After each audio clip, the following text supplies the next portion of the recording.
मेरा नाम हादी है। हमारी पहली बार बात फेसबुक पर हुई थी। मुझे उसका नाम बहुत अच्छा लगा था, तो मैंने उसे मैसेज कर दिया। कुछ दिनों के बाद उसका रिप्लाई आया और हमारी बात होने लगी।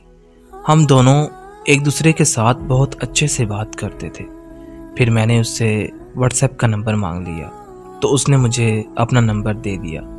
अब हमारी बात व्हाट्सएप पर होने लगी और कुछ अरसा में हम बहुत अच्छे दोस्त बन गए। हम घंटों बातें किया करते थे।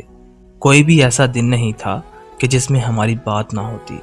मैं किसी से कॉल पर 5 मिनट भी बात नहीं कर पाता था, लेकिन उसके साथ मैं घंटों बातें करता था, लेकिन हमारी बातें ख़त्म ना होती।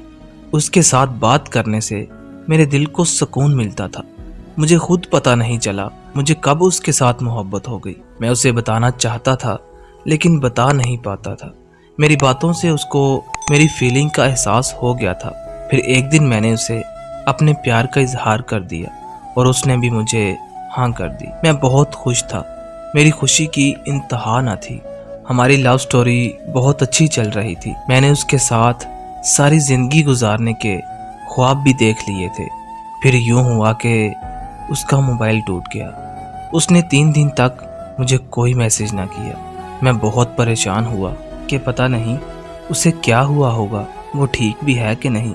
फिर एक दिन अचानक उसका मैसेज आया कि मेरा फ़ोन टूट गया था, इसीलिए मैं आपसे बात नहीं कर पाई। अब मैं बटनों वाला फ़ोन इस्तेमाल कर रही हूँ। अब हमारे हालात बदलने लगे। हमारी बात बहुत कम होने लगी। मैं तो यही सोचता था कि घर का फ़ोन होगा, इसीलिए ज़्यादा इस्तेमाल नहीं करती होगी। फिर उसने बात करना बहुत ही कम कर दिया। लास्ट टाइम मेरी उससे बात 2 महीना पहले हुई थी। मैंने उसको मैसेज किया, लेकिन उसका कोई रिप्लाई नहीं आया। फिर मैंने उसे कॉल करने की कोशिश की, लेकिन उसने मेरी कॉल भी नहीं उठाई। फिर उसने मुझे बिना बताए मेरा नंबर ब्लॉक कर दिया। फिर एक दिन मैंने सोचा कि पता नहीं वो कैसी होगी, वो ठीक भी है कि नहीं। तो मैंने उसके बारे में पता करने की कोशिश की। तो मैंने टिकटॉक की एक फेक आईडी बनाई और उसकी बहन को मैसेज किया कि मैं उसकी कॉलेज की फ्रेंड बात कर रही हूँ। इस तरह मेरी और उसकी बात होने लगी और बातों ही बातों में उसने मुझे अपनी बहन के बारे में बहुत कुछ बता दिया। उसकी बातें सुनने के बाद मेरे अंदर मजीद हिम्मत ना रही। उसने बताया कि बाजी की तो अगले हफ्ते शादी है। उसकी ये बात सुन के मेरे पांव तले जमीन निकल गई कि ऐसा कैसे हो सकता है। उसकी बहन ने कहा कि अगर आप उनसे बात करना चाहते हैं तो मैंने उनको फॉलो किया हुआ है, आप उनकी टिकटॉक पर जाकर उनसे बात कर सकते हैं। जब मैंने उसकी टिकटॉक ओपन की तो मैं देखता ही रह गया। उसने अपने नाम के साथ किसी और का नाम लिखा था और वो सारी वीडियोस भी किसी और के लिए थी। उस वक़्त मुझे बहुत रोना आया और मुझे बहुत दुख भी हुआ। मैं घंटों सोचता रहा कि उसका प्यार तो मैं था, लेकिन अब वो किसी और को अपना प्यार बता रही है। और अब वो दिन भी आ गया जब उसकी शादी थी। मैंने ना चाहते हुए भी उसकी आईडी खोली और मैंने देखा कि वो बहुत खुश थी।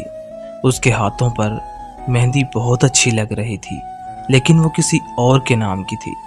फिर ना चाहते हुए भी मैंने उसकी बारात की वीडियोस भी देखी। वो बहुत खुश थी। उसकी खुशी देखकर मुझे एहसास हुआ कि असल में उसका सच्चा प्यार तो वो था। मेरे साथ तो उसने मोहब्बत का मजाक किया था। मेरे पास उसकी कुछ अमानत थी जो मैंने सब डिलीट कर दी। मेरी कोशिश थी कि मैं उसको ये बता सकूं कि मैं इमानत में ख़यानत नहीं करता, तुम परेशान मत होना। और उसको दिल से दुआ दी कि तुम जहां भी रहो और जिसके साथ भी रहो हमेशा खुश रहो। मुझे इस बात की खुशी है कि मैंने अपना 100% बेस्ट दिया और आज भी मैं सिर्फ उस लड़की से प्यार करता हूँ जो मेरी किस्मत में नहीं थी। मैंने उसको कभी गलत नहीं कहा। असल में गलती मेरी थी जो मैंने किसी के मजाक को, किसी की थोड़ी सी तवज्जो को प्यार समझ लिया था। आखिर पर बस इतना ही कहना चाहता हूँ कि कभी किसी की फीलिंग्स के साथ मत खेलना। अगर आपके दिल में उसके लिए प्यार नहीं है तो आप उसको बता दो, ताकि वो उसी वक्त अपने आप को समझा ले।